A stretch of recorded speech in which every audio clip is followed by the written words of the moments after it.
Hello people, Canada time, Mapuland time. Let's go to Canada.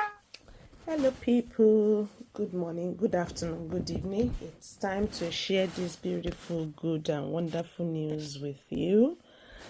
Yeah, and you guys all know that I cherish going around with good and beautiful news every time now and then, and that is why I'm sharing with you this particular time that they are about to bring in caregivers permanent resident status on arrival.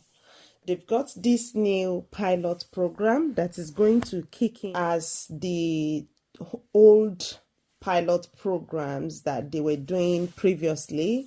The home child care provider pilot and the home support worker pilot programs were ongoing, and they will expire on 17th of this month. So they would then replace them with a new pilot program, and this one will grant home care workers permanent resident status the moment they step into Canada. So on arrival, people who are able to get in as home care workers will be handed over their permanent residency in Canada instead of the previous style where they will need to work for a particular length of time before they will be able to gain permanent residency. So it is a new dawn, a new beginning, a new progress. That person may be you or the nearest person to you.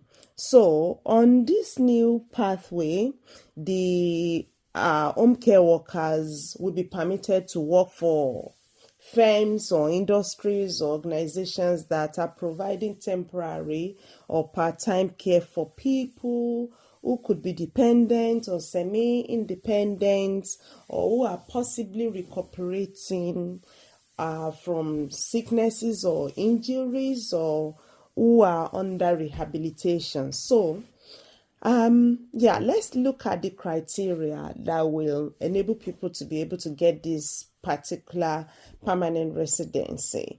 So such people must at least have a minimum of level 4 Canadian language benchmarks. Like it could be Ielts, it could be Pearson test of English, it could be CELPIP, it could be French, all those their examinations, and they've so much lowered the needed band now at this particular point in time to make it comfortable for anyone who will be able to get it. And don't forget, it's going to be IELTS general for those who are taking IELTS.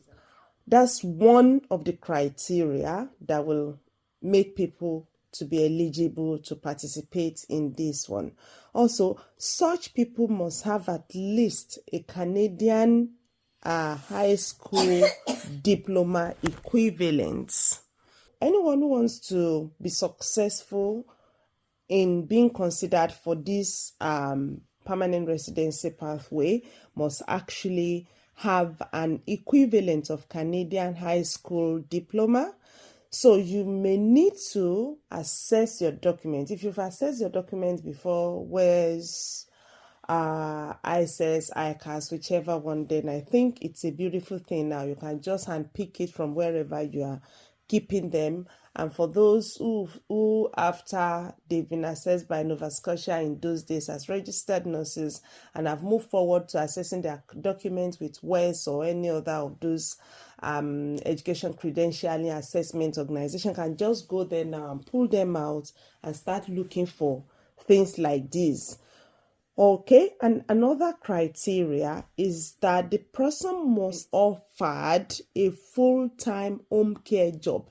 So you need to go out, look out for employers, go on Indeed, go on Glassdoor, go on Seek, anywhere you can get Canadian employer, or if it is someone who's referring you to someone who accepts them, just launch out and then get it. The moment you get the job offer, then you will be a very good fit. Then finally, another thing that will be used to consider then will be having relevant and recent work experience as home care worker or home care support worker. So if you have all these things, it will be a beautiful effort if you try to actually work into getting this done. And why is Canada actually looking out to pull this? Also, what's the number of people they are targeting to have? Honestly, at this particular point in time, they are thinking of bringing in 15,000 new permanent residents through this caregiver program since April of this particular year, and they've actually had about 5,700 caregivers and their family members who have become permanent residents since they started the ones that they were doing before, the home care provider pilot and the home support worker pilot since year 2019. So since they still have a very, very long gap to fill. Like they still have close to 10,000 people to recruit into this particular pathway. All right. Why do they so need so many people? Because their population is aging, and many of the people who were previously caregivers too are becoming old, like getting more older, like 65 and above, and they too, some of them are in need of caregivers, support workers themselves.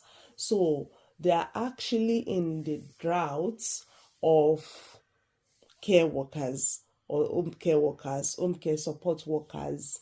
They are in dire need of them. All right. Also, because women who will in most situations also pick up this kind of job are possibly like young women are getting married, raising their own kids, and they will be out or they will possibly be on maternity leave and not doing the care works at this particular point in time. And so they actually really, really, really need people. It will be very helpful to use and yours if you can put in your application. If care is what you and your spouse are doing, they are what you are into, please, both of you should just apply separately. Go on hunt and look out for who could possibly be your sponsor. Reach out to your friends who've gone through the pathway and they're already in Canada. Let them guide you, let them direct you to the best pathway to take. I do believe that this is going to be an easy ride for majority of you already got this. I put a particular link here for you to have a read through so that you can understand the process for that, and we can discuss it a bit more if you ask questions after you've listened to this. I wish you luck in your endeavor. Bye.